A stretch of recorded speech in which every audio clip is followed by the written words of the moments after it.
ചിറക്കൽ കുറുമ്പിലവ് തിരുവാണിക്കാവ് ഭഗവതി ക്ഷേത്രത്തിൽ പ്രതിഷ്ഠാദിനവും പൊങ്കാല മഹോത്സവം ആഘോഷിച്ചു. രാവിലെ മുതൽ പൊങ്കാല, ഉദയാസ്തമന പൂജ, പഞ്ചഗവ്യം, ചാന്താട്ടം, ഉച്ചപൂജ എന്നിവയും തുടർന്ന് പ്രസാദഊട്ടും നടന്നു.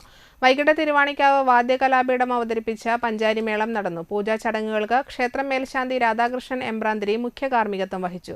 ക്ഷേത്ര committee president Jayadas Puthuppally, secretary Gopakumar Vallath, treasurer Gopalakrishnan Thenchath എന്നിവർ ചടങ്ങുകൾക്ക് നേതൃത്വം നൽകി. 100ഓളം പേർ ചടങ്ങുകളിൽ പങ്കെടുത്തു.